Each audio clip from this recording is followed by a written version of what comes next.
All right, well, welcome everybody, and thank you, Randy, for the introduction and for the invitation to come here and speak again. And thank you to everyone for your patience in this talk. I don't know if a lot of you saw where we were wanting to schedule this originally in October, and of course, just as we did, is when the shutdown happened and we were all furloughed and we were not able to work at all. So if you have been waiting since October for this talk, I hope it will meet your expectations at this point. So, but we're excited to be here. I'm excited to be here and to do this for you. So thank you again. So this is a shot of the island where the base is and the museum. That's our building where we are right there, that little white building in the corner. Has anybody here been to the Naval War College Museum? Yeah? Oh, good number. All right. That's good. Before we start, I did want to just put out an ad real quick. For those of you who have not been, or if you have and you want to come back, we are open to the public. Anybody can come to the museum. You do not have to be in the military or work on the base or any of that. It's just that there is a process you have to go through in order to get access to the base to come to our museum. So if you are interested in that, come and speak to us afterwards. I will just tell you really quickly, if you just search online, go look for Naval War College Museum and go to our website, the instructions are there about what you have to do. You just have to get in touch with us either by email or phone. About a week in advance is good, and let us know, because you have to go through a background check process to get permission to come on the base. So as long as you can pass a background check, we won't ask questions if you do or don't, but as long as you can, then you're going to be able to come there. So we'd love to see anybody who's interested in coming. So for this talk, we're in revolution mode, obviously. We're getting into the cycle for 250th anniversaries here, and the revolution is kind of on everybody's minds. So for this talk tonight, I'm going to try and divide it up kind of into three parts of how I think of it, at least in terms of Rhode Island's role. I want to start with kind of the long period of build-up and of confrontation, of frustration with British rule and some armed confrontation here and there. For people kind of getting into the mindset of resisting British rule. And that's a really important part that's kind of the prelude to the revolution.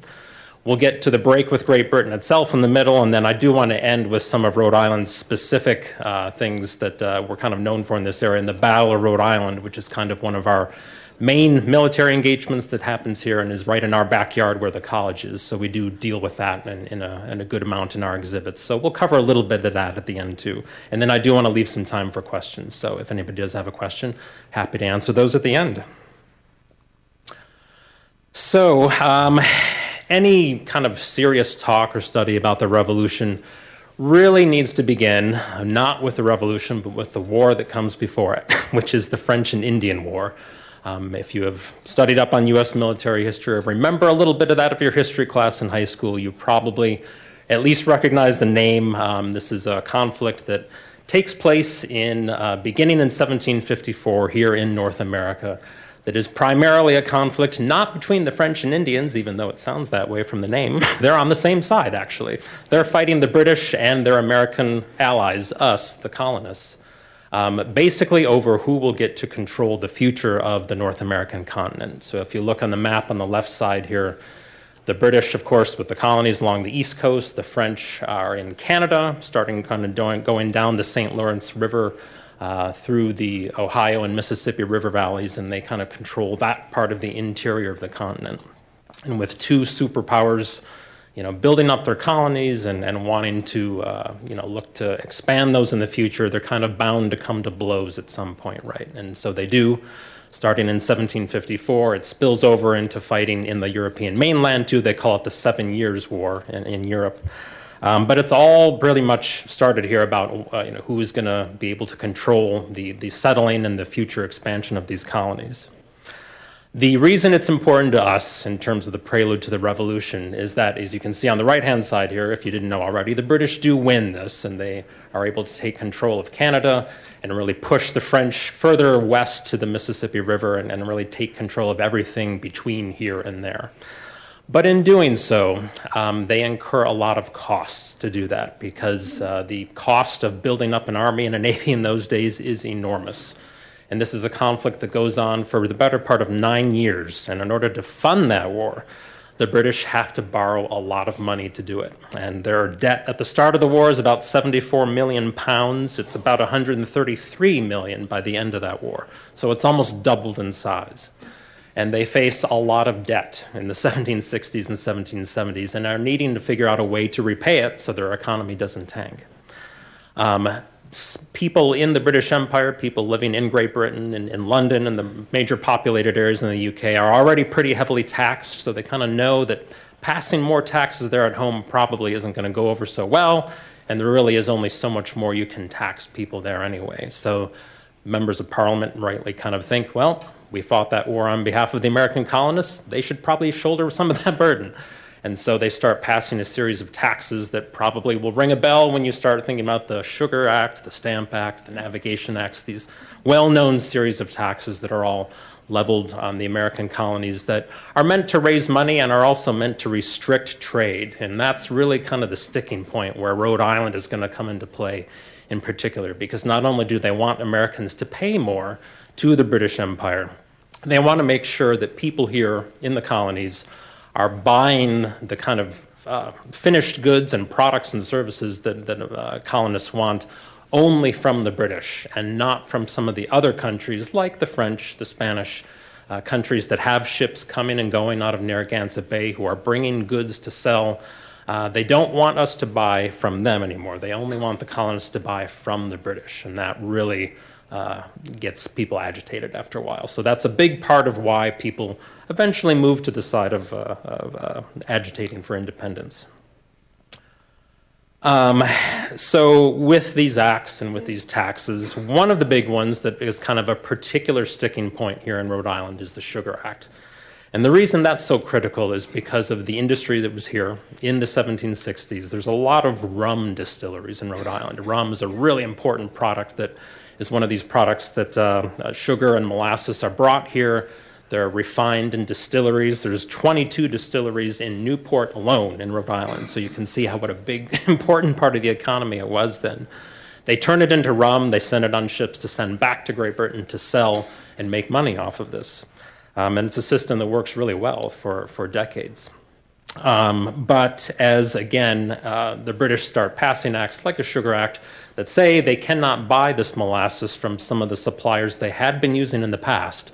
So the French and the Spanish, again, had really good sources of cheap molasses and sugar from their colonies in the Caribbean that they would like to bring up here and sell for a cheaper price than the British were. And once that all goes away, the owners and operators of these distilleries start to realize that their bottom line is sagging because they're having to pay more and they're restricted and only buying from the British.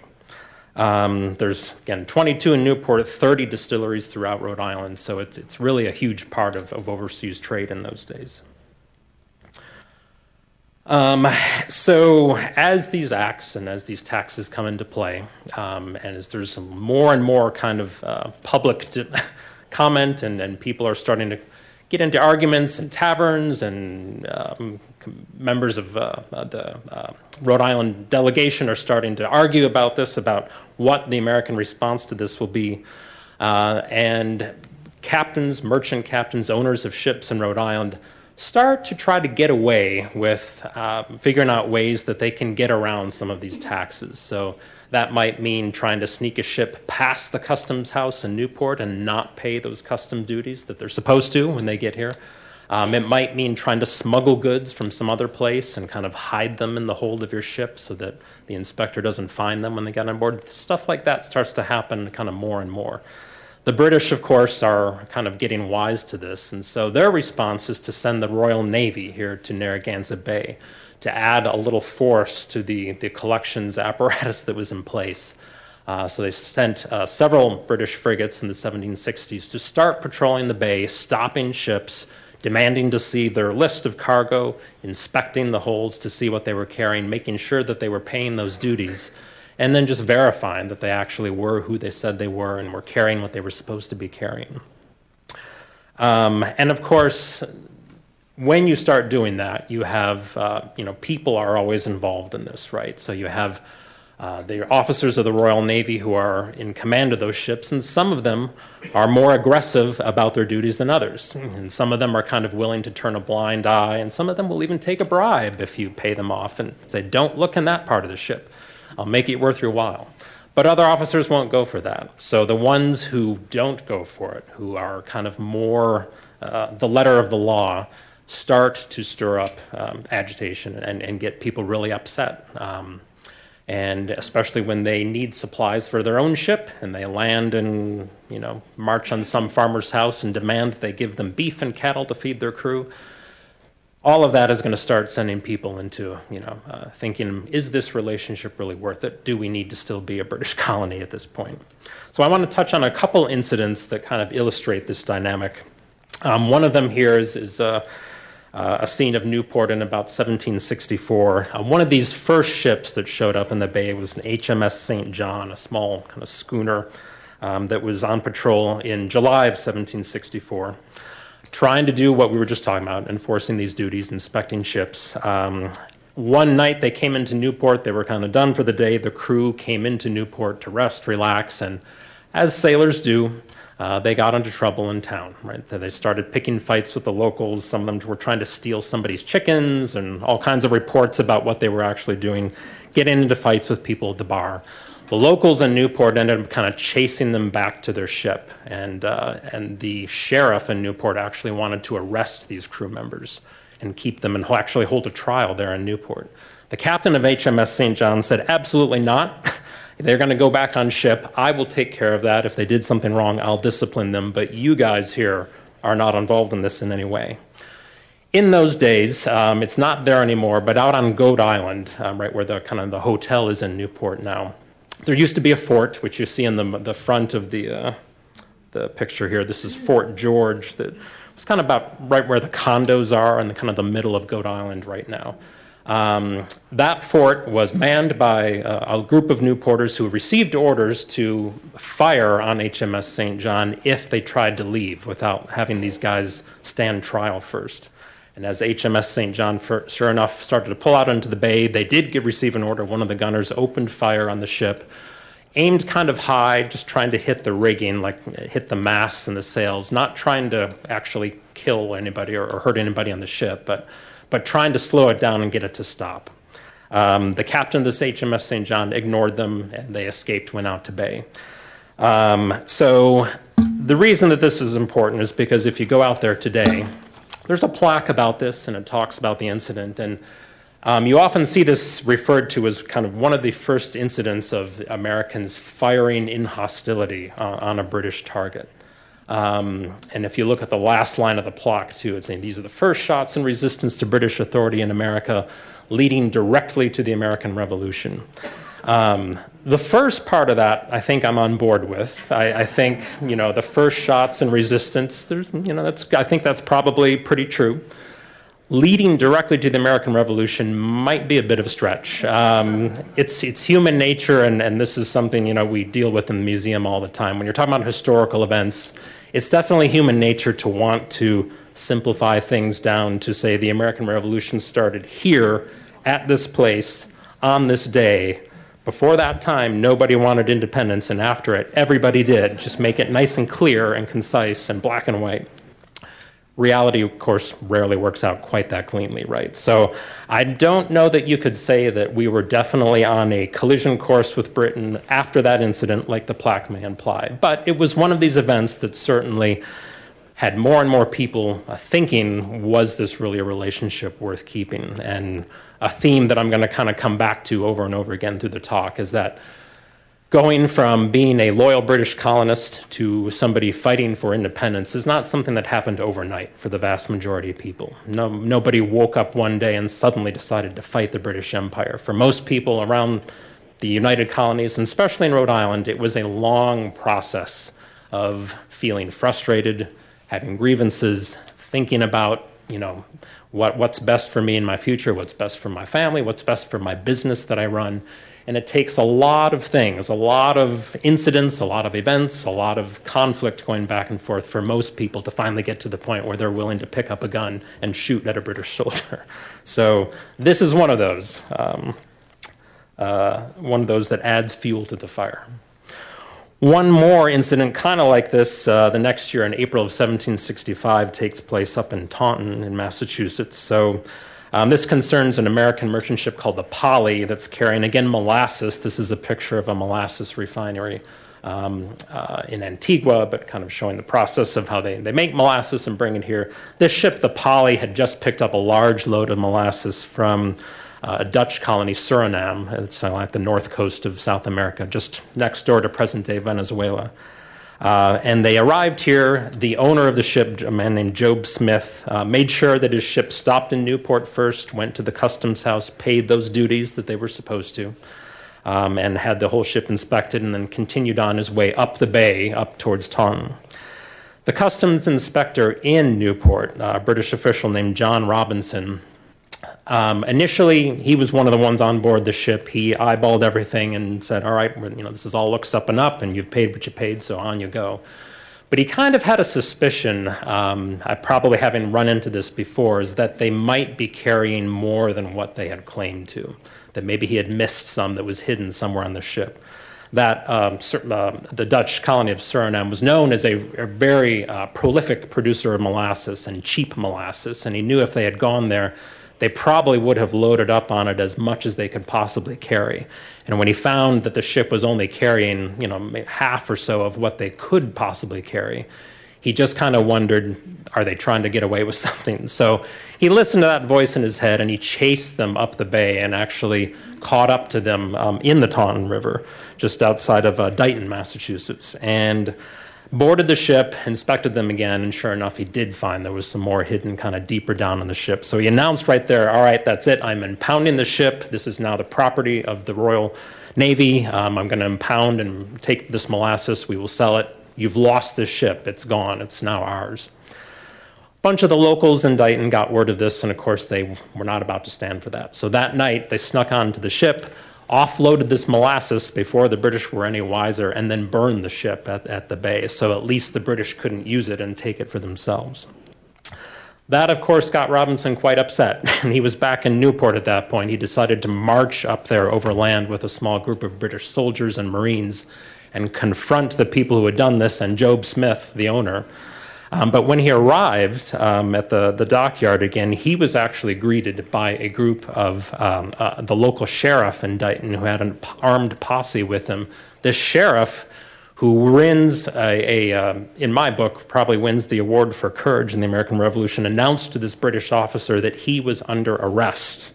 He was arresting the British customs official in Newport, which I can't imagine what John Robinson thought. This little local sheriff trying to tell him, a British official, he's under arrest by them. I think the sheriff must have had many more guys than these soldiers and Marines who were with Robinson. At any rate, that kind of demonstrates, I think, the boldness of the action and the lengths to which people in Rhode Island were willing to go at this point to secure what was really a fundamental part of their livelihood. One more incident, and this is probably the one that more people in here are familiar with, being from Rhode Island, is the burning of the Gaspee, right? This is the one that is kind of most at the forefront of Rhode Island history. We have Gaspee Days to celebrate it and to remember it. It's a similar setting again. Again, we have a Royal Navy ship, the HMS Gaspee, who's under the command of a British officer named Lieutenant William Duddingston, who has been sent here again to do these inspections. He's one of these officers who is very aggressive about his job, and he loves to stop ships, even ones that he knows are on the up and up, and just harass them and give them another going over and kind of assert his authority that you are in my bay, this is my territory, you will report to me. And so he earns that reputation of being kind of infamous in his duties. He arrives in Rhode Island in February of 1772, so we're about 3 years out from the start of armed fighting in the Revolution at this point. He meets with the governor of Rhode Island, who tells him that he should set up shop and do his thing. So he starts cruising up and down the bay. In February of that month, he stops a small sloop called the Fortune, and finds that they have about 12 barrels of undeclared rum in their hold. So he confiscates that and decides that because so many people here in Rhode Island are aware of this And because there had been that incident earlier where some of the locals tried to board this confiscated ship and steal back the rum, he decides that he's going to send Fortune up to Boston to be impounded up there, and for the crew and the owner to stand trial up there instead of here. Well, this infuriates local Rhode Islanders because now you have this Royal Navy officer taking it upon himself to decide where these people are going to stand trial. And if you think of it in today's terms, if you were to be arrested by a police officer who says that you're going to go stand trial in Boston, that's not the police officer's call. That's the judge's call, right? That's not the role of a local police officer to do that. But that's kind of what he was doing. And the people around the area and people, especially family of the crew, did not appreciate the fact that he was taking that much authority for himself to decide that. So he kind of gets in trouble for that, and then we get to the Gaspee itself. So on June 9th, you can see the colored lines here on the left, or if you can see those in the back, but this is the track these ships took going up the bay. So the Gaspee is chasing a small package ship called the Hannah, and in getting so, the Gaspee gets right up here to Warwick, kind of north and just a little bit east of where the airport is now, to a point that is now known as Gaspee Point, because that's where he runs aground. And the bay in those days was still not charted terribly well, and you had to be pretty careful when you got close to shore about running onto shallows. So Duddingson's ship hits those shallows, they run aground, and he's suddenly stuck there, unable to free his ship. When you did that in those days, it was very common, by the way. He's certainly not the first person to run a ship aground in Narragansett Bay. But he decides really the only thing he can do is just wait for the tide to come in to lift the ship up so they can get off the shallows and get going again. Unfortunately, that means he has to wait about almost a full day until the next morning, which is a kind of a mistake, because in the time that it takes to do that, word gets out that this British ship with this guy who everybody hates, who has been angering everybody up and down the bay, is stuck, and he's a sitting duck sitting there on this sandbar, and he's defenseless and he can't move. So a lot of the locals in Providence gather, of course, in the tavern where everything important happens, and they start bolstering the courage and say, we are going to go out there and get that ship. Two men in particular who are going to be important later on, especially Abraham Whipple and John Brown, are these two naval leaders in Rhode Island who are the ones who kind of lead this expedition. And they organize a bunch of these guys to get into small rowboats and go out there and attack this ship and kind of bolster themselves up to take it over. Abraham Whipple had previous experience as a privateer during the French and Indian War, so he kind of had a little bit of experience in this sort of thing. John Brown is from the wealthy merchant family. They, of course, are known for starting the endowment that becomes Brown University later on. He is part of that family, has a lot of money to his name, but was very experienced in the maritime trade. And the two of them together organized everybody who wanted to go out and do this. So they row out to the ship. In the middle of the night, they get there just before dawn on June 10th. The crew of the Gaspee when they see these guys coming, they kind of realize they're heavily outnumbered, and they put up a token resistance, but they kind of realize pretty early on that they're not going to survive this if they try to fight too hard. A lot of these guys with Whipple and Brown have hand spikes and swords and little armed small pistols and things like that, so they're pretty well armed. All of the crew kind of give up pretty quickly. Now, Duddingston does try to fight a little bit longer, and unfortunately, all the accounts of the Gaspee affair seem to take pains to point out the fact that he was shot and wounded in the groin. So you can imagine the kind of pain he was in by the end of this, but he wisely gives up, I think, after that. The boarding party gets on board. They, kind of make a show of reading through the ship's papers to see what it's carrying, because this is always what Duddingston did to them. And then they set the ship on fire, as we had seen in the last one there. So that's the end of the Gaspee. After this whole affair, when the British get wind of this, of course, they are enraged that the colonists would dare to attack a British ship like that. They send a replacement for the Gaspee, another ship, the HMS Rose, under the command of somebody named Captain James Wallace, who, when he arrives in Narragansett Bay, he knows, of course, the whole backstory of this, and he starts sending letters to Abraham Whipple, who is now kind of the leader of all the naval forces in Narragansett Bay. And he writes a letter to him saying, "You, Abraham Whipple, on June 10th, 1772, burned His Majesty's vessel, the Gaspee, and I will hang you at the yardarm for it." And Whipple has one of these great responses that's now part of naval folklore. Are we still on?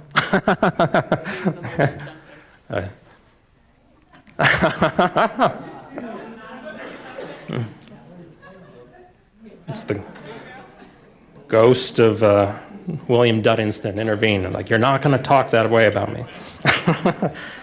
Anyway, Whipple responds to him saying, "Sir, always catch a man before you hang him." So he gets a little dig in there at his British tormentors. So to this day, of course, probably everybody in here knows, we recognize this. It's recognized as Gaspee Days, and we have a great celebration to remember this whole event. Going back to the idea of the first here, so a lot of times we see we've got this known as the first blow for freedom, and they've even trademarked it here, so you can't even say that without paying them for it. But the first bloodshed of the American Revolution. So is that the first time anybody ever bled for the American Revolution? Again, there's certainly many incidents, including some of those ones we talked about earlier, that preceded this. So whether you can call it the first bloodshed or not, again, when people are willing to get in rowboats and row out in the middle of the night to attack you, you know you've got a problem, right? Public opinion is starting to go against you. And it's just another thing along the way that kind of gives people a sense that I'm not the only one. If I'm out there in a boat, I'm going to have a lot of other guys with me who also want to go attack these guys. So the numbers are starting to get more and more in the favor of the Patriots, right? So this is one more step along the way.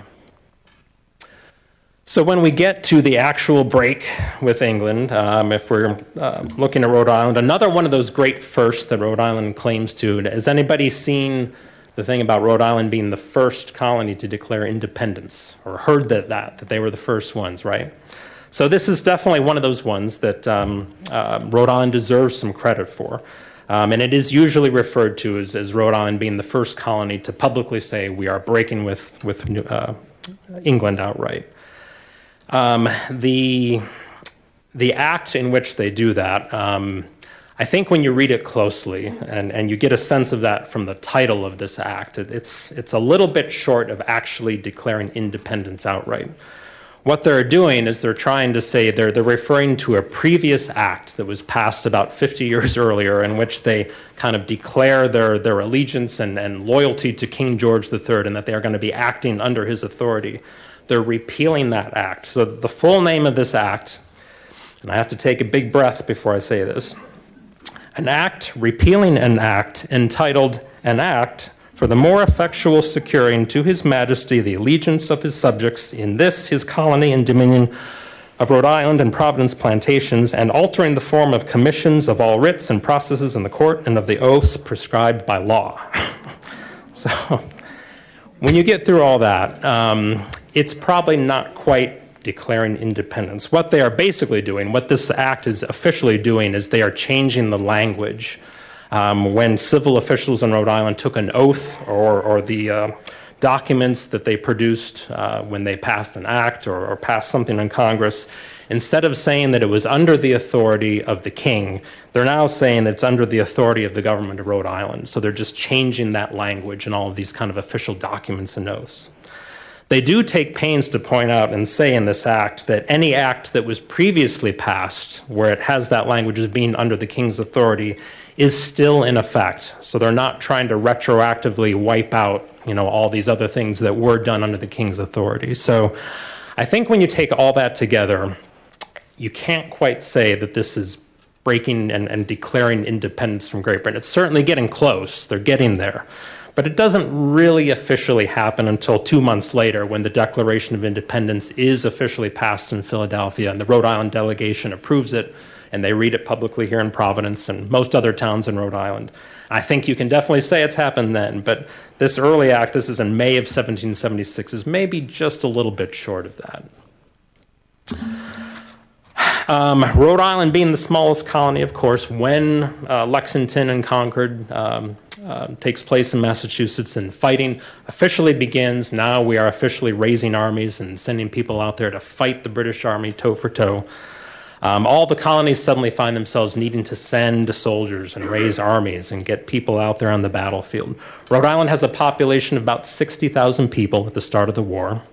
They respond very quickly to Lexington and Concord, as most the other colonies do, and they send a brigade of 3 regiments along with some artillery up to Massachusetts, where they go to Boston and they become part of this army that's in Boston, laying siege to Boston, where the army was, the British Army was, where they retreated to after those battles in Lexington and Concord. They go under the command of Nathaniel Greene, who's Rhode Island's kind of one of their stars in the American Revolution. He gets a commission when the Continental Army is formed. He becomes one of the generals under Washington in the Continental Army. He's born into a pretty well-to-do Quaker family here in Rhode Island, but as he grows up, he finds that he becomes really interested in military history and tactics. And the Quaker Church, of course, being a pacifist sect, they don't really like that too much. And he's eventually actually dismissed from the Quaker Church, and by all accounts, probably wasn't very interested in any way growing up, but that kind of is the break where he's not part of the church anymore. But he becomes a very trusted lieutenant of George Washington's, and he's known for 2 seemingly kind of contradictory things. He's really one of Washington's most talented strategists in terms of figuring out how the American army can continue to exist and whittle down the British and win the war in the end. So he's known as kind of a brilliant strategic planner, but he's also known for having lost almost every battle that he fights against the British. So you wonder, how can those 2 things possibly be true at the same time? He, I think, more than anybody, quickly, or maybe not quickly, but sooner than anybody else, really figures out what the Americans need to do to win this war. And I think before anybody else really realizes it, he figures out that for the British, their goals are much bigger and much harder. They, in order to subjugate the colonies, really need to dissipate the rebel forces. They need to go after the armies. They need to occupy all the major population centers. They really need to stamp out the rebellion wherever they can find it. For the colonists, in order to win, they really don't have to beat the British Army, certainly not conquer Great Britain. That's something that, even if they had wanted to, was wildly beyond the means of the colonies in those days. But they didn't need to do that. They didn't really need to win the war. They just needed to not lose it. And they needed to remain in existence. And even if they lost all the battles along the way, if they were still standing at the end, and if they exhausted Britain's ability to continue to make war, that'd be enough. And so Greene realizes that. And so he fights a whole series of battles, starting up here, and then when the fighting shifts to the southern colonies, he's known for fighting a whole series of battles in a row where the Americans almost win, but at the end, the militia, as it almost always does, breaks and runs at the end, and they have to end up vacating the battlefield and retreat and kind of leave the British in control. But in the process of doing that, the British lose so many of the soldiers who are not easily replaceable for them, and they burn up so many supplies that are harder and harder to come by with each passing year, that they just cannot continue to maintain the war effort. And so it becomes a case not of who is going to outright destroy an army or capture an army, it's just a matter of who is going to become exhausted first. And it's very close at the end. The Americans come this close to having to surrender at the end because of the same problem, not being able to raise money, not being able to feed the army. We're not even talking about fighting battles. We're just talking about keeping the army in existence and how hard that was for both sides, but especially for the British, who were doing all this at the end of a 1,000-mile supply line, trying to keep men and material and ammunition and food flowing, was something that they just could not do at the end. And so Greene is one of the ones who kind of makes that happen. So that's the Army side of it. Since we're at the Naval War College Museum, of course, we're going to talk about the navies here. Rhode Island being right on the bay and being having so tied into the Atlantic trade, of course, the naval war is what's kind of most important for Rhode Islanders. The state's citizens and their leaders certainly recognized the strategic advantage of a strong naval presence here in the bay. And that, in the start of the war, mainly comes through its privateers. So what I mean by that is that in terms of warships, at the start of the Revolution, the Continental Navy, it's kind of brought together from all these colonial navies that were in existence at the time. They're consolidated under one authority in the Continental Navy. But even at its height, it's about 27 warships total. At its smallest state, the Royal Navy has 10 times that number of warships, about 270. So even if they only sent a quarter of those ships over here to fight in the colonies, they would still vastly outnumber anything that the Continental Navy could throw at them. So for naval leaders, their question was, how do we contribute effectively to the war? There's no way that we're ever going to sail out there and fight some fleet battle with the Royal Navy and beat it and take control of the eastern seaboard. That's never going to happen. But in the absence of that, what they could do was maybe not go after the warships, but maybe go after that British merchant shipping. Because we were just talking about this supply line, all these supplies that had to come over across the Atlantic. All of that stuff had to be carried in ships that had to be escorted and convoyed by the Royal Navy, and it took up time and ships and men to do all that. And you couldn't convoy everything. There's too many ships. So some of them were sailing individually. They were easy targets, easy pickings if you could go out there and get them. In those days, almost every major naval power in the world used privateers. And what we mean as a privateer, it's often referred to as legal piracy. What it really is that any owner of a merchant ship who did normal, legal civilian trade with anybody up and down the coast could apply for a license to have their ship operate as a privateer. So what that meant was that you had official permission from your government to go out there and attack ships of countries that were at war with you. And if you succeeded in that, if you could capture one of these ships and bring it back into port, the incentive for you was that you and your crew got to keep some of the value of that ship. So it would be adjudicated in a prize court. Somebody would kind of determine the value of all the goods that ship was carrying and put a dollar value on it. And then each member of that crew, usually in order of their rank, so of course the captain got the most, but even the lowest seaman on the ship would have shares of that ship that would go to them if they succeeded in capturing a ship. And for a low-ranking sailor, even if you just captured a few of these, depending on what it was carrying, these could be sometimes in the millions of dollars, millions even in 1775 money. So we're talking hundreds of millions of dollars in today's money.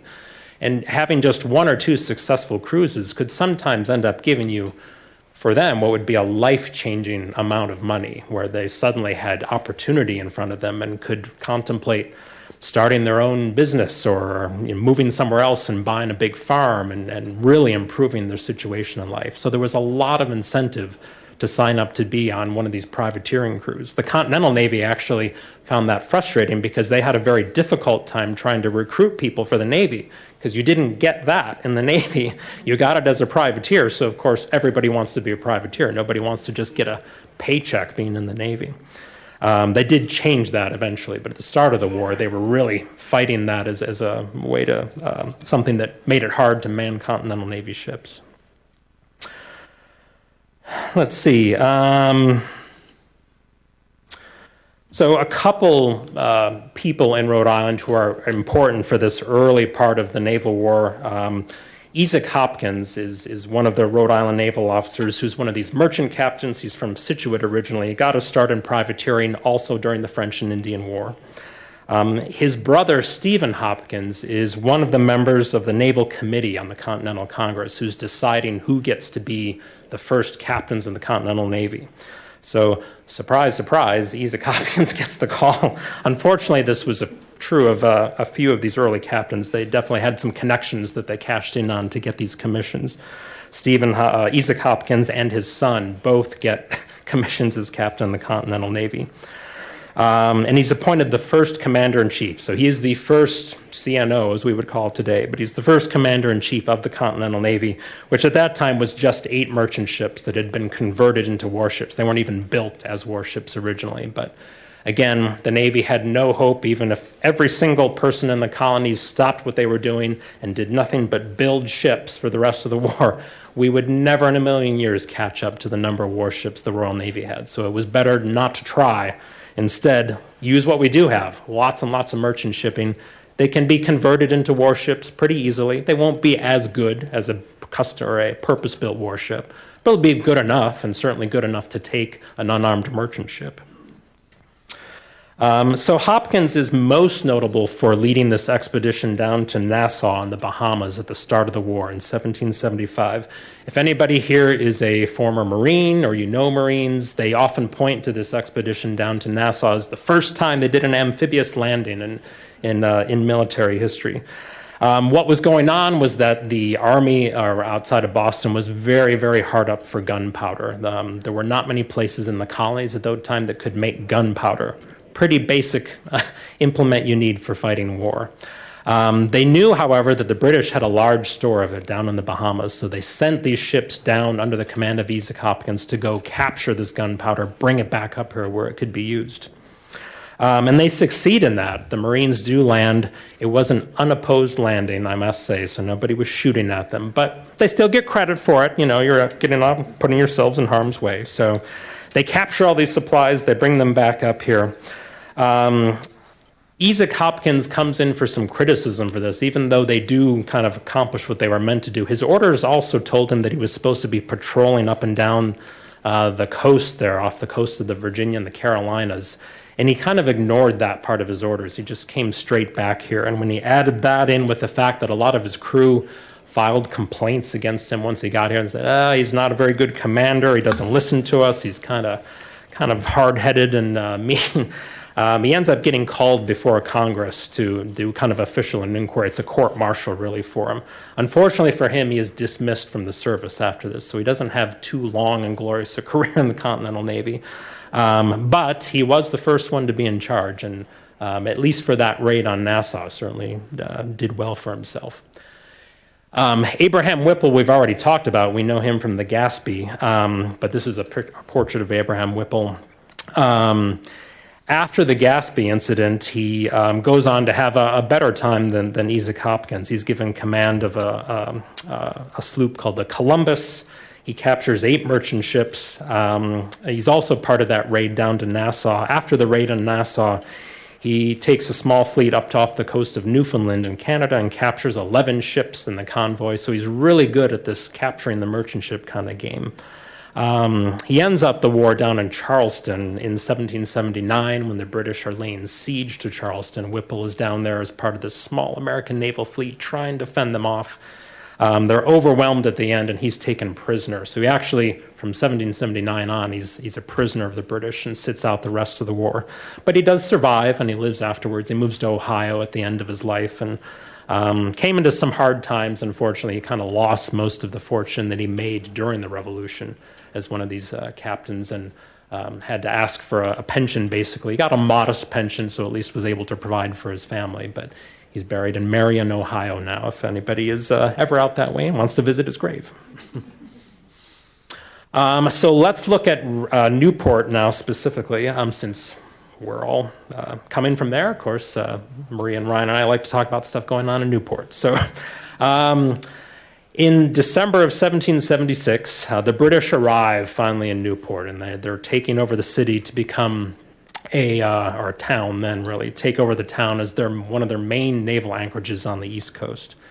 In December of 1776, now they had been evicted from Boston in March of that year, but they had gained New York. The previous summer, they had done this campaign in New York and had really defeated Washington and the Continental Army to take over control of New York. And New York was great in some respects as a base of operations. It wasn't great as a naval port, though. It was okay. It certainly had a lot of naval stores, a lot of people in the maritime trades there that could help maintain these ships and give them the supplies they needed. But New York as a harbor was a little less than ideal. The prevailing winds there often made it hard for ships to get in on a port. And it also had a sandbar over the entrance to the port, and you had to be very careful getting in and out or you would run aground on there. Newport did not have any of those problems. It was great as an anchorage for a large number of sailing ships. And some of the British Army leaders also liked Newport as a potential base to maybe march overland and recapture Boston that they had just lost that previous year. So there were a lot of reasons why they might like to come here and use this as their base. So that's what they do, and they're looking for an ice-free port where the Navy could spend the winter, not have to run south and come back the next spring.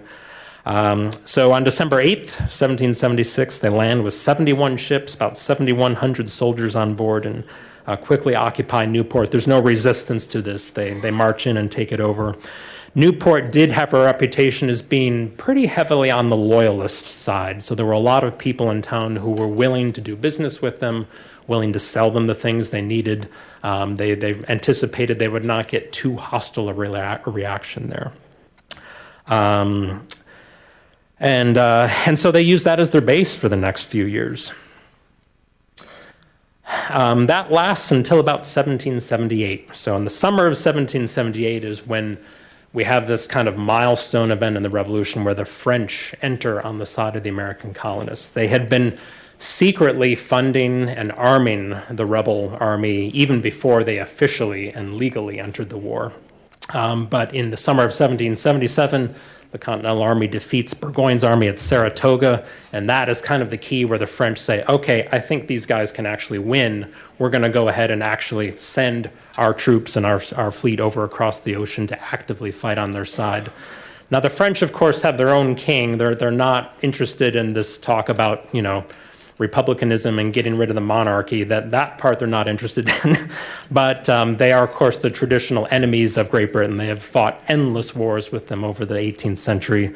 And for them, it's very much a case of the enemy of my enemy is my friend. And then in this case, the Allies worked out quite well. They were both fighting for similar aims. And so they decide to actually start campaigning with the American forces. They send their fleet over here in the summer of 1778. And when they do, the British were not expecting this. They kind of knew that they were probably going to arrive some point, but they thought they were going to be heading further south. They didn't expect them to show up here in Rhode Island. When they do, they suddenly find that they have captured a large number of British ships who are trapped inside the bay and are now unable to get out. And for the British, the question now is, do we let the French just capture these ships, or do we cut our losses, at least get off what we can, and then burn these ships so that nobody can use them against us? And that is, in fact, what they do. And that leads to what's sitting on the table here in front of you, because some of those pieces are in our collection museum, and I'm going to hand it over to Maria now, who will tell you a little bit about that cannonball.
Oh, yeah, thank you. And yeah, the only thing we ask you not to touch, but anything else is fine. You can take pictures too, no problem with that.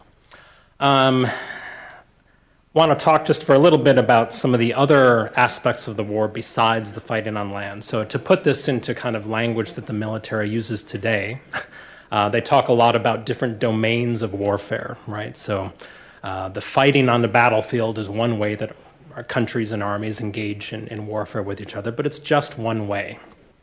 There are other aspects and other ways that countries kind of oppose each other and try to interfere with their ability to make war. So economic warfare, which kind of fits in with what we've already talked about, of blockading another country, cutting off their trade and kind of starving them of money to make war. I'm shifting over here to talk about, for a second, some of the women in Rhode Island who contributed to the revolution, because that kind of fits in well with this idea that there are more ways to fight against another country than just serving in the army and fighting battles on land, right? This is a portrait of a woman named Mercy Otis Warren, who was an influential writer and playwright. She was born in Massachusetts, but spent most of her adult life in Rhode Island. Because she was kind of trained as a playwright and loved to write satire and political satire especially, she wrote a couple works that made fun of the British and kind of mocked their officers and pointed out their, kind of bumbling attempts to try to corner the American army and how laughable she thought it was that they ever thought they could stamp out the revolution. So a couple of her plays, you can tell from their name title, one of them is called The Group and the other is called The Blockheads, which is all about this kind of supposed to be looking on these senior group of British official generals and their aides de camp, trying to frantically plot strategy against Washington, and it all goes horribly wrong. So she really helps as one of this brigade of people who are writing in the colonies. If you think of people like Thomas Paine and Common Sense, and then women like Mercy Otis Warren, who are, in today's realm, we would say that she was trying to dominate the information space. She's writing, both sides are doing this, trying to sway public opinion, trying to get more and more people on their side. And if you can convince more people that your side is right, the other side eventually is going to find out that they're not able to continue waging the war if they just don't have popular public support anymore. So she certainly contributes to that in that respect. This is a portrait of another woman, Mary Gould Almy, who lived in Newport. She represents the conflict that I think occurred certainly in some families, more so in the mid-Atlantic and the South, where there were more loyalists. Nobody was around to take surveys back then, so we really don't have specific numbers on how many people were patriots, how many were loyalists, and how many were neutral. We traditionally say it was probably divided into about thirds of each of those groups. Some historians think it's more weighted in terms of the patriots. There's about 60%, about 60-20-20 in terms of 60% patriot, 20% loyalist, 20 neutral. Hard to say. We'll never know exactly. But for Mary Gould Almy, her main issue in her household was that she lived in Newport in the summer of 1775. Some of the American patriots in Newport confiscated a mansion that belonged to a family in Newport, and the Almy family got possession of it. They bought this house, and Mary Gould Almy set up a boarding house in this former mansion that belonged to a loyalist.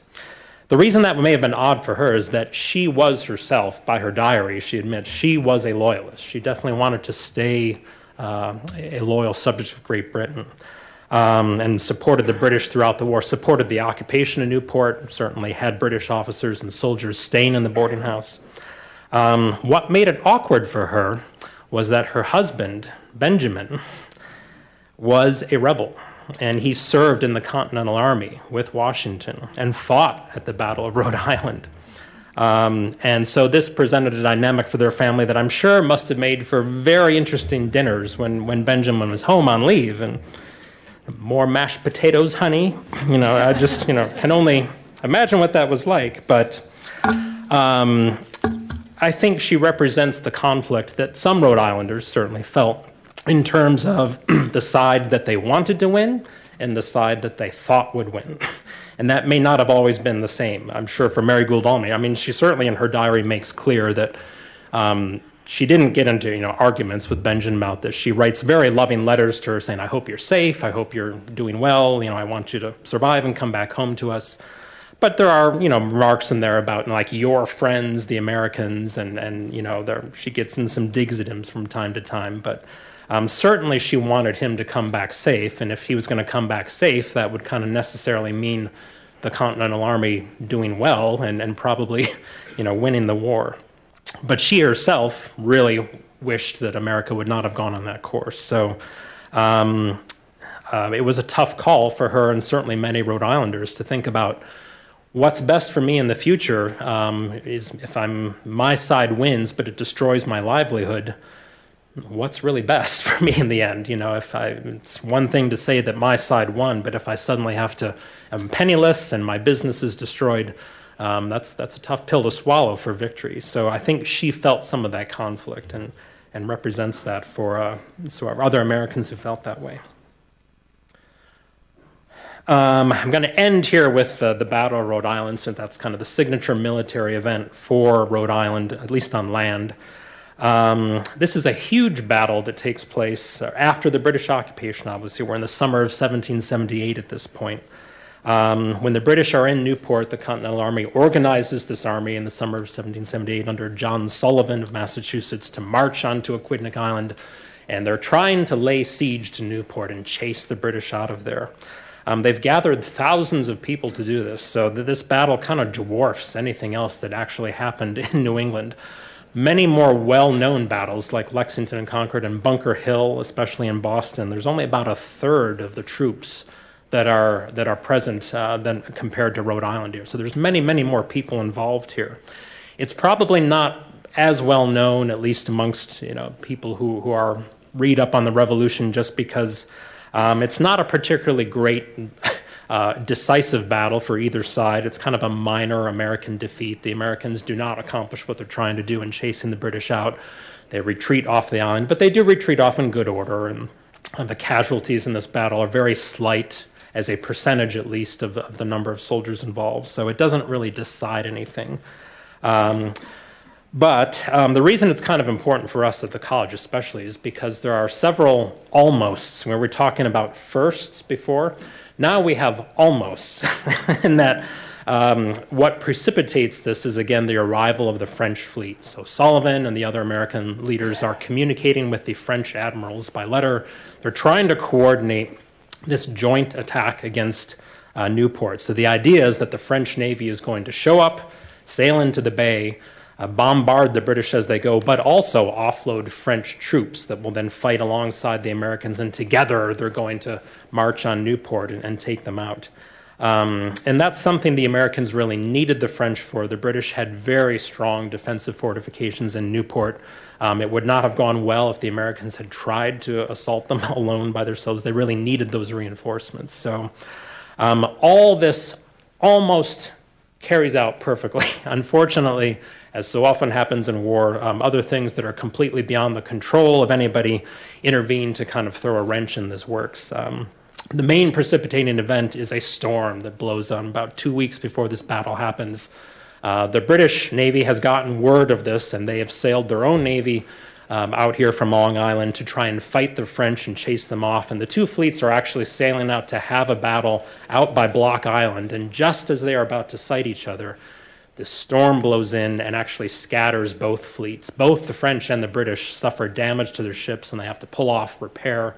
But the French admiral sends a letter to Sullivan saying, I'm sorry, we have to go up to Boston. My fleet is a wreck. I can't help you, and we can't land those troops. Sullivan is incensed by this, and he starts writing very nasty letters back to the French saying, you've abandoned us, how could you possibly leave us here? We're not going to be able to do anything now. And it presents this kind of friction between the two allies just at the start when they've just begun fighting together. If this had all carried off, it would have been one of the very first combined arms operations where you had the Navy and the Army fighting together. It would have been the first joint operation where Americans and another country are fighting together. Almost, but not quite. So the two armies do end up fighting the battle, not in Newport, not attacking to take the city. It's actually up in Portsmouth as the Americans are retreating. They realize their plans are kind of all for naught, so they try to pull back carefully. The British realize what's happening. They send their army out there to attack the Americans. This is all happening around Turkey and Quaker Hill, which is kind of up on West Main Road, just as you're about to get to pass by Portsmouth High School. It's all in that area. There is a marker up there to the side of the road. If you ever drive by there, you can see it.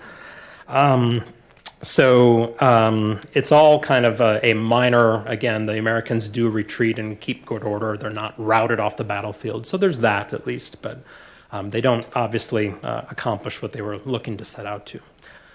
Rhode Island's big claim to fame in this is this other unit you may have heard of, the 1st Rhode Island Regiment, that is kind of famous for being one of the first integrated unit in the Continental Army.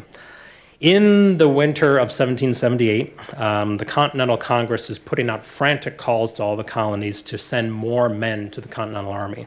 What they've found is that every year they're relying on volunteers to sign up for short enlistments in the Continental Army, and that's good for the summertime. But by the wintertime, these enlistments are expiring. Everybody wants to go home. Nobody's signing up to rejoin the Army. And so every year, the Continental Army basically has to completely recruit and reinvent itself. Brand new recruits who haven't been trained. They have to build a new army every year, and George Washington especially is getting tired of this and is asking Congress, please send me more men, and we need to start drafting people, unfortunately, and we need to have them sign up for the duration of the war, not just for a few months. Most of the colonies are able to handle that burden of sending manpower, but Rhode Island is running short. Rhode Island's a pretty small colony. 60,000 people again. Remember, a lot of those people have already signed up. They're not going to sign up again. And in lieu of being able to fulfill their quota, the Rhode Island General Assembly passes an act saying maybe we need to expand the people we're recruiting, and they open up the army. So they pass an act in which, in the language is, they will recruit every able-bodied Negro, mulatto, or Indian man-slave who wanted to serve, and they offered anybody who was enslaved their freedom as a reward for serving. And the language is that every slave so enlisting shall, upon passing muster before Colonel Christopher Green, who is a cousin of Nathaniel Green, who we already know from earlier, they would be immediately discharged from the service of their master and be absolutely free, assuming they survive and live to the end of the war. So they have a total of 88 enslaved men who enlist in the regiment over the first 4 months where this is an opportunity for them.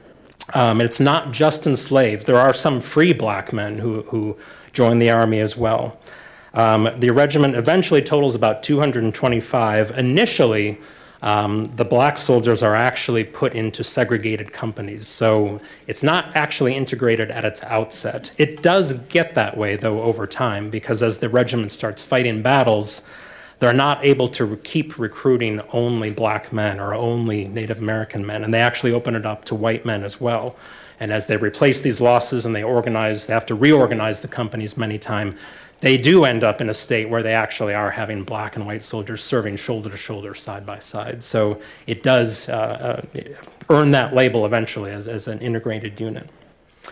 They win quite a bit of fame for themselves at that Battle of Rhode Island. They're known for having held off the 2 or 3 separate charges by the most fearsome soldiers in the British Army, which were not the British, the Germans. They're Hessian soldiers who had been rented out by by their king to serve in the British Army, and were known as not retreating lightly off a battlefield. So they're able to resist this charge 3 separate times and really win the day for the Continental Army at Quaker Hill. For black men in the colonies at that time, this whole question of which side to serve on was a tough one because the British did the same thing. They knew that they had kind of a weapon here in terms of being able to recruit black men to serve in their army, and they offered the same things, that if you will come join and fight with us, we will all give you your freedom at the end of the day. And of course, for them, it's a pretty easy propaganda coup to say, look, we want you to fight against the people who have been enslaving you. You can fight against them and get your freedom altogether. Who would say no to that, right? So throughout the war, about 20,000 African Americans fight for the British Army, and only about 5,000 in the American Army. This regiment is one of those 5,000, but it's certainly balanced in favor of the British just because of the circumstances, and it's kind of an easier sell for them to recruit them into the British Army. So we'll end up here at the end of the war. Newport's really last and big claim to fame is its role in the Yorktown campaign. So the war, of course, ends in 1781 with the surrender of General Cornwallis's army down in Yorktown, Virginia. It's important to us because that entire campaign actually gets its start in Newport. The army that is down there in Yorktown is largely composed of French soldiers who were up here, headquartered in Newport. And in the summer of 1781, Washington and his French counterparts get together and have a conference and kind of plot out how they are going to try to deliver this war-winning stroke at the end. And they come up with a plan. Washington, throughout the war, has always been focused on New York, and he really wants to attack New York and take New York City back. It's the biggest city, the most important thing that the British hold, and he really wants to avenge the personal loss he felt from having been defeated there in the battle. The French convince him that's probably not going to go well. It's really well defended. Why don't we go after this other army that's down, that's causing all kinds of problems in Virginia? If we take out just one more army, that's probably all the British can withstand, and they will give up. And so they march overland from Newport all the way down through the eastern seaboard down to Virginia. It's 680 miles. It takes them 14 weeks to march all the way down there. Not in nice, comfortable, modern shoes, certainly, and 18th century shoes. So I would not want to try that myself personally. But this army that starts at 5,000 men grows to about 15,000 because they're collecting local militia groups as they go. And come on, guys, let's deliver the last blow of the war here. That route that they took today is marked. If you drive around here, you probably have seen the W3R signs, the Washington to Rochambeau Revolutionary Route. It's marked there. You can actually drive it or walk it, I guess, if you're really ambitious and want to relive the whole thing. But that campaign starts here in Newport. Some of the men get to sail on ships. They do have it easy, but most of them hoof it all the way there. And that's Newport's kind of crowning blow at the end of the war. We're a little bit over. I was going to go anyway, so I'm going to call it right here in terms of the rest of the talk. But that's a quick brief. There's certainly more we could say about any of the things we've talked about tonight. But thank you very much for coming again tonight.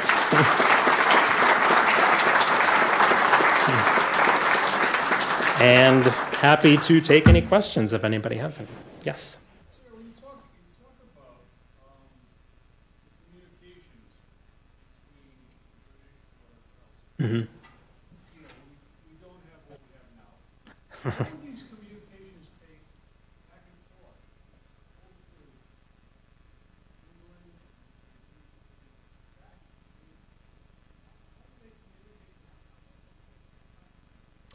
Yeah, I mean, they're communicating by written messages, so they're passing orders back and forth. The Parliament in London, there's a naval committee. The Royal Navy command structure is sending orders out to its main admirals. The Army is doing the same thing. That what usually happens is at the start of the campaigning season, so usually in like winter, early spring, they're having a conference in London and they're kind of plotting out what do we want our strategy to be for this year? And they're plotting, we're writing all this down on orders, and then, those orders have to go travel by ship across the Atlantic Ocean. It usually takes 3 or 4 weeks, depending on the weather, to cross that. And by the time 3 or 4 weeks has passed, the situation may well have changed, right? So what's really important, the best admirals and the best generals, too, in the Army know that, and the British are usually pretty good about this, general, in terms of giving their officers a lot of leeway. And they'll often write in these letters, they give them very general instructions. They try to make the instructions very broad, saying, we want you to campaign in this direction. We want you to aim your forces towards taking Philadelphia, which they did, in the middle of the war, and capture the capital. But they won't, say how we want you to do this. We just want you to operate in this area and capture this. That's good if you have a lot of initiative. It's bad if you're somebody who is bad at interpreting instructions, because the more broad you make the instructions, the more prone they are to be misunderstood. And that certainly happens to the British several times in the war. That Saratoga campaign I mentioned, where General Burgoyne, the British Army, is coming down from Canada. He thinks there's another army in New York under William Howe, who's coming up And they thinks that they're going to meet and kind of trap the Americans between them, and he doesn't realize that that's not what Howe has done at all. He's gone the complete opposite way to Philadelphia, and Burgoyne has no help. All of that kind of stuff, they had talked about this and had received these written instructions about how to coordinate with each other.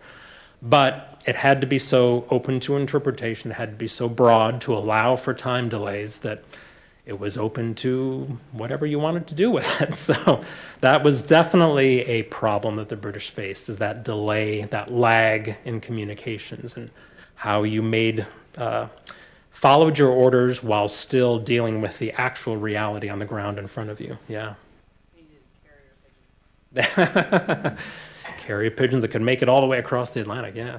Yes? A question about the black soldiers. Mm-hmm. Were any of them ever NCOs or sergeants? The command structure at the start of when they were first recruited, it was white officers leading the black soldiers. I'm not enough of an expert on the regiment to know how often. I believe there were a few that rose to NCO rank, so they became platoon leaders or even small squads of men.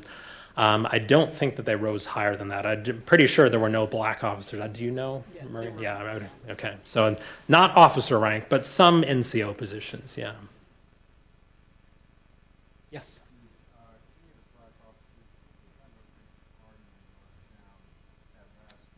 Yes.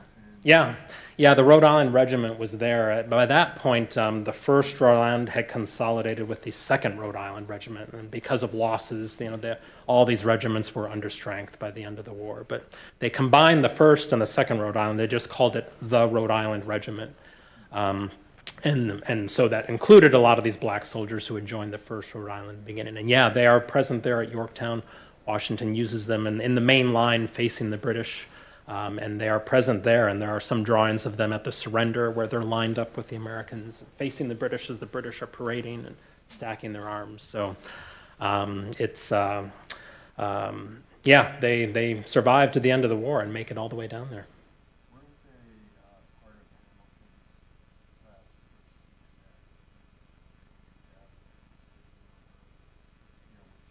Yep. Yeah. He's asking about, for the Rhode Island Regiment, it was part of this last push where they're trying to take some of the outer line of fortifications around Yorktown. Yorktown is surrounded by several lines of trenches and redoubts that the British have dug. There's one in particular that's giving the American Army quite a hard time. Alexander Hamilton, who's present with the Army, who's commanding some of the artillery, recognizes that this one redoubt is kind of the key to the position. He uses the Rhode Island Regiment there, and they do attack it and are able to whittle it down to enough where the British realize they're never going to be able to hold it, and they retreat. And that's kind of like the key to the British line there. There are some other black soldiers present there. The French, when we're talking about the French, they have several regiments of Cologne. Their army is much more, it's not all headquartered in France. So they have some regiments in their army that are recruited from their colonies in the Caribbean. They have what they call their colonial I'm blanking on the name of it now, but they have a particular part of their army that's just devoted to soldiers who are basically from overseas. And some of those are black soldiers for them as well. So they're from all over the world here. All of these armies and the navies especially are people from all over the world. It's not just people who are living here in America. Yes, Ryan. My boss is asking a question. I should probably call on him. Yeah, anyone who's going to be down traveling in the D.C. area, the flag of the 1st Rhode Island Regiment is currently on display the American Revolution. Done on display there, I believe is coming to Barnum Armory. The flag that he's talking about is at Fort Belvoir's National Army Museum, and it will be coming back not to the Varnum Armory because it doesn't have a fire suppression system, but there is a hope that it will end up in Newport, actually, at a building that is run by the Newport Historical Society, but that has not been confirmed yet. We're just hoping that it'll end up here, so fingers crossed.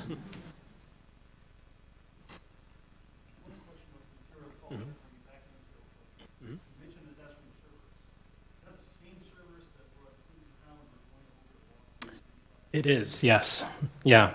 Yeah, that ship has a pretty long career, and it survives them. Doesn't survive to the end of the war, obviously. But yeah, when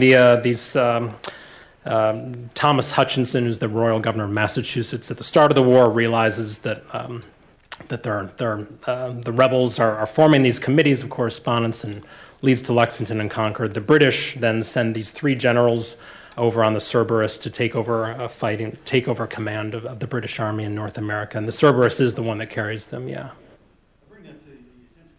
Here's almost what the word sandwich is. To me, that's as big, if not more important than the ship. Yeah. Personally. Yeah.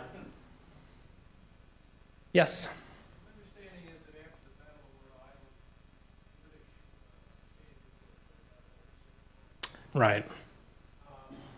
obviously at some point they decided that Yep. where did they end up focusing?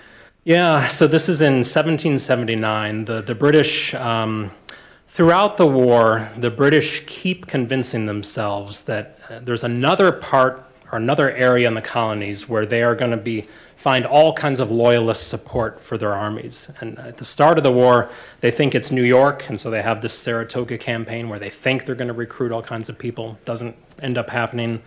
After that, they go for the middle colonies, the campaign to Philadelphia, where Brandywine and Germantown, they think they're going to recruit loyalists to their armies there. There are more loyalists down there, but they don't really succeed in getting the numbers they thought.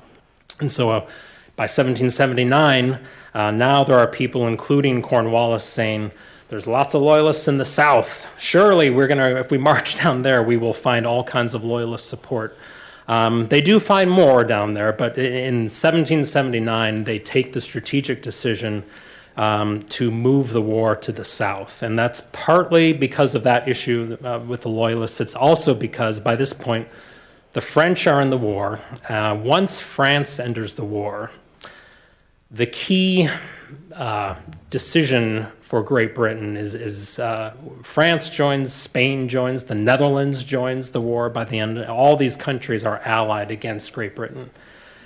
And Great Britain is really in danger of losing not just the North American colonies, but the colonies that are even more valuable in terms of the monetary value of the goods they produce, which is really the Caribbean colonies. And Jamaica, for British in particular, is the site where they have all these sugar plantations that are the most valuable. The value of the goods they produce far outweighs what's produced in the North American colonies. And the British take a long, hard look at this in 1779 and kind of make the decision that if we're going to lose something, we'd rather lose the North American colonies than our Caribbean colonies. By this point, Gibraltar is also under siege in the Mediterranean. The Spanish are laying siege to Gibraltar, which is the key to the whole Mediterranean. If the British lose that, suddenly they've lost access to half of their empire going through the Mediterranean. The Indian colonies are also becoming the scene of fighting. So the war spreads all over the world. It's something I've always found kind of weird in that this war certainly starts with the American Revolution. It starts here in the colonies. It very quickly spreads. Really, it becomes a world war. And most historians do write about it that way, as a world war. But we don't really have a name for it. Going back again to the French and Indian War, we talk about that as the 7 Years' War, and that gets its name for this kind of another one of these long conflicts between European powers. But there isn't a name for this war. I mean, fighting in India and in Jamaica is clearly not part of the American Revolution, right? Nothing about the revolution was at stake in those battles, but everything, all the fighting that's happened there certainly comes out of this conflict that began here. So it's related to the American Revolution, but it's not the revolution itself. But when the British take this decision that those Caribbean colonies are what they most want to hold on to and what they're most willing to fight the French for, that's another good reason for them to shift fighting to the south. And so that's another reason why they send everybody down there. If they can hold their valuable possessions in Georgia, in South Carolina, North Carolina, that are closer to the Caribbean, that's going to give them a better chance to keep their forces down there, ready to strike, ready to take over some of the French colonies and maintain what is just most valuable to them at the end of the day. Yes, in the back. So, I know down south there was a lot of Yeah. a common thing that You mean in terms of loyalist militia or just militia in general? Was there loyalist militias? There were some, yeah. They were definitely more common in the South, and the South is really kind of the point where the revolution takes on more of a character, unfortunately, of a really ugly civil war. You don't have that quite as much up here. There are militia units on both sides that are recruited from New England. There's many more patriot militia units than loyalist units up here. There's one regiment of Canadian and American loyalists who are with Burgoyne when they come down from Canada, and they're part of the army that's captured there and spends the rest of the war in parole. But there are more of those units in the South, and unfortunately down there, it really all of the worst stories that you read about, prisoners being mistreated and killed and executed, and nobody allowing anybody to surrender, and burning people's houses and going after their families, and really all the very worst kind of violence that you can imagine mostly happens between militia units on both sides in the South. That's not to say that, just people down there were more vicious. I think it was just the fact that you had more people on both sides down there. And there were, the nature of the war down there being where, again, they weren't trying to win the battle so much as like raid supply lines, raid around behind armies, do kind of more irregular guerrilla style warfare. It just made more sense down there because of the terrain, because of the fact that there weren't really big cities like there were with New York and Boston and Philadelphia up here. So there weren't really places that you necessarily needed to hold. The idea was to go after the armies and disperse them and kind of defeat the will of the people to resist you, right? And so sometimes, unfortunately, that led to really horrible excesses in terms of violence.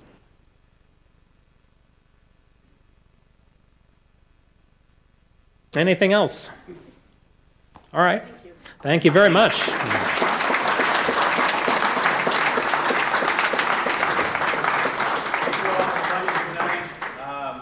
Thank you, Rob, Maria, Ron, you just left, but this has been a real treat. Thank you so much. Hey, we put out the information for this event tonight in several meetings. We put it in I Love Lincoln Village, our own newsletter, North Kingstown Notes, probably a couple more.